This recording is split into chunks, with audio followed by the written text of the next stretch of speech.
Heading to London and dreaming of scones, clotted cream, and just a spot of tea? Hold up, because afternoon tea isn't just a meal, it is a ritual steeped in British tradition and charm, of course. From what to wear to how you stir your tea. Yes, that's a thing. I'm sharing 12 things you'll want to know before taking your seat at any of London's most iconic tea tables. Think of it as a crash course in elegance with zero stuffiness and lots of yummy fun. Get ready to spill the tea, politely of course. Okay ladies, let's do this. Okay ladies, we're gonna get started, but first, if you're just stopping by, first of all, welcome to the channel. Secondly, a quick heads up, our home is having renovations done, so we are in a hotel, ergo I have very limited outfits and clothes. That's why I'm not wearing a proper tea outfit. Starting with number one, high tea versus afternoon tea. You've probably heard both. Many of us who aren't British, myself included, have at one point in time confused high tea with afternoon tea, and there is a difference. Afternoon tea is what most of us have in mind when we think of going to tea. That oh so ladylike, elegant affair with finger sandwiches, scones, and petit fours. Historically served between 3 and 5 p.m., but now mostly served 11:30ish throughout the day. High tea, on the other hand, was originally the working class version, served later and with heartier fare. However, in most London hotels today, high tea is often offered as a deluxe version of afternoon tea. For example, at the world famous iconic Savoy, where Oliver and I had afternoon tea last year. Once seated, the menu gave you the option of either choosing afternoon tea or high tea service. The latter just having a bit more savory, heartier fare. Other than that, they were pretty much the same. Number two is pricing. Afternoon tea is almost always a set price per person and includes your tea and a tier tray of savory finger sandwiches, scones, and the top tier being all of your sweets, cakes, and petit fours. The tiered tray is shared among the guests. You normally don't get one tray per person. And most places, especially the higher end versions, will refill your tiered tray as needed. Pricing, of course, will vary, but at some of the higher end establishments like the Ritz,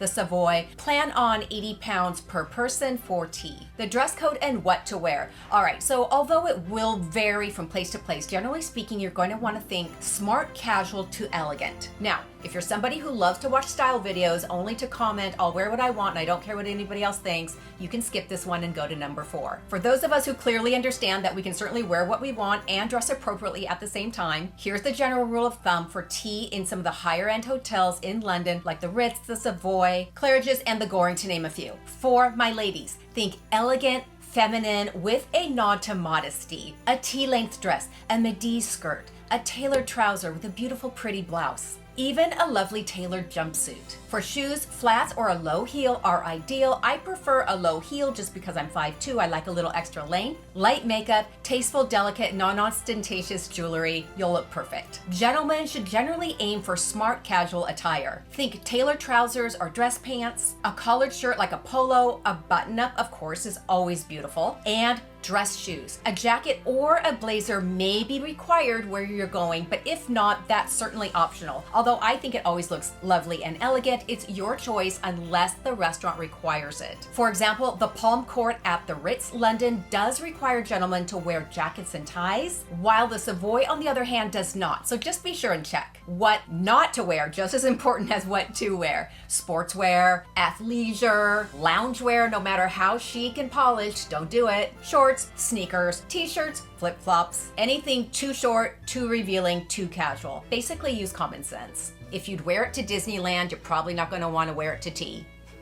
Of course, you can wear those things if you like, but heads up, you'll probably be denied entry. Number 4, be on time. Being fashionably late is a no-no and considered rude. As most of you probably know, punctuality is a hallmark of British etiquette. My husband is English and I can tell you this rule still stands. Afternoon tea is usually served at set time, so being late is just a no-no. Enough said. Napkin etiquette. Same as you would do dining out at a fancy restaurant or really any restaurant. The moment that you're seated, take the napkin from the table and place it gently in your lap. If you need to excuse yourself, place it loosely on the chair, not on the table. What not to do: never tuck your napkin into your collar like a bib. This would not be good. Next, the server and what to expect with the whole process of afternoon tea. Once seated, the server will present you with a menu with a wide range of teas to choose from and information on the tiered tray of savories and sweets you're going to be enjoying. You'll also see a selection of champagnes, sherries, and non-alcoholic drinks, which are an additional charge. A server will then bring over your chosen tea in a teapot, usually with a strainer for loose tea leaves, and your tray of tiered sweets and savories. He or she will usually describe the tray of foods in front of you just like they would at any fine dining restaurant. This is nice so that you know what you're eating and just kind of a nice invitation to your meal. Number 7, pouring your tea and stirring etiquette. The server may offer to pour your first cup of tea. After that, it's up to the individual to pour his or her own tea. If you're with your husband, of course, he should be pouring your tea for you.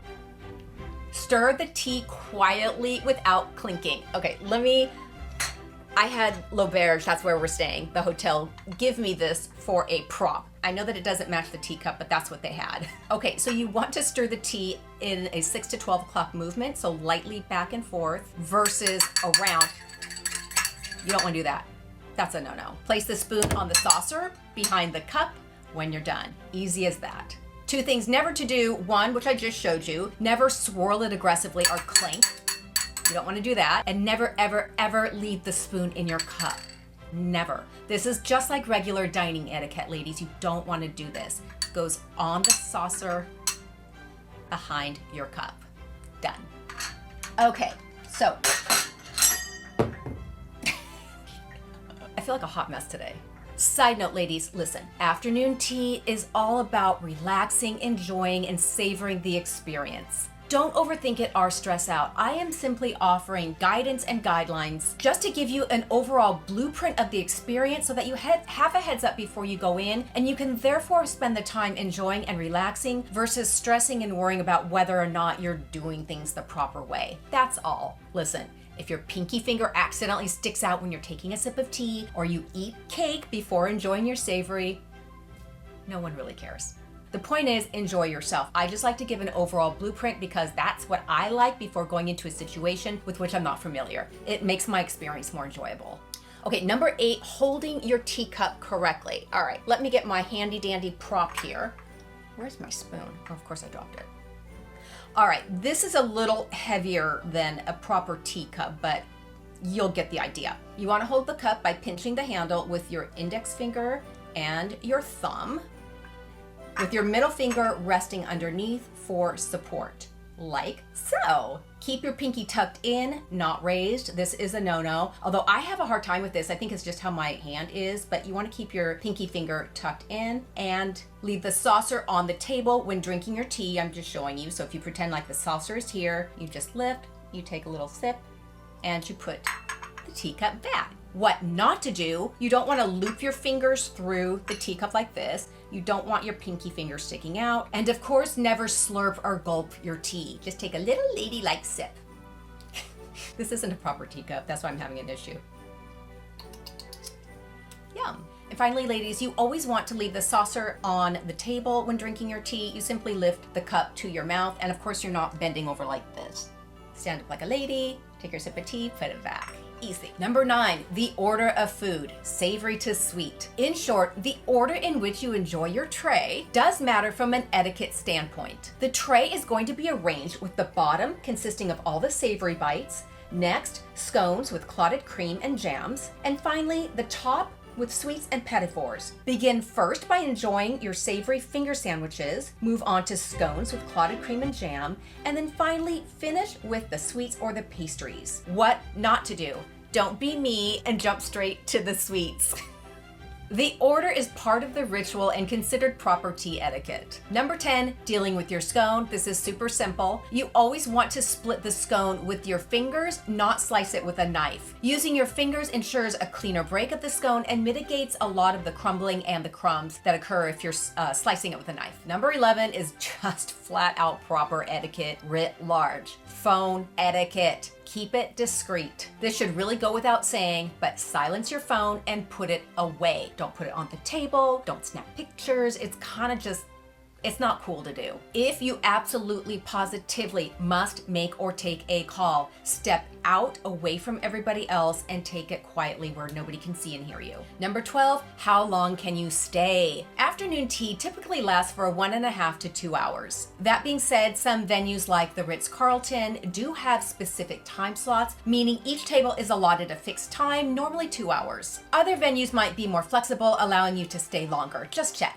I've personally never wanted to stay more than 2 hours. I've usually found that an hour and a half is completely sufficient. And by that time, I'm getting antsy and I'm ready to leave anyway. And finally, number 13 is my bonus. Can I take leftovers home? Yes, yes, yes, absolutely. It is perfectly acceptable and even encouraged to take home all of the goodies that you didn't eat in order to enjoy them a little bit later. And now that you're ready for tea, don't miss my next video, how to pack for London and Paris. Easy, chic, and versatile. Have a great week, ladies, and I'll see you soon.